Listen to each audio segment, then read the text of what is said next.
মাছ দিয়ে কি আর শাক দিয়ে কি মাছ ঢাকা যায়? তুমি যদি বারবার বেল টিপছো মানে কি? আমায় স্টপ করতে বলছো তো মানে কি? হয়তো স্টপ করার সিস্টেম মানে ওইটাই। আমি বলছি আর তুমি বারবার কারো বেলা তো বেল টেপনি, বারবার তুমি বেল টেপে বলছো স্টপ ইট। তো স্টপ ইট মানেটা কি? Can you tell me?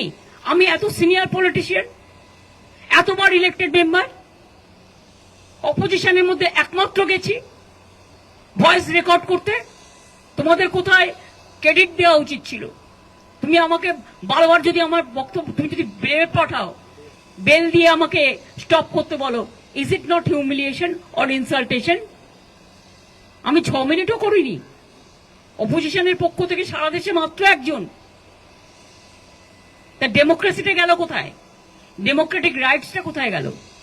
এই মানসিকতা যে দুটো কথা শুনতেও পারে না। কেউ যদি বঞ্চনার কথা বলে তার তো বলবার একটা জায়গা হওয়া দরকার, যেখানে কেউ যায়নি। আমি সবার হয়ে বলতে চেয়েছিলাম, যতটা পেরেছি বলেছি। সবার হয়ে বলার পরে বাংলার হয়ে বলতে শুরু করেছিলাম, তো এটা ওদের ভালো লাগেনি।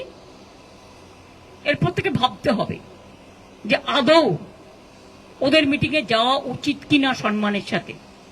সম্মান না পেলে অসম্মানিত হতে আমি যাব না।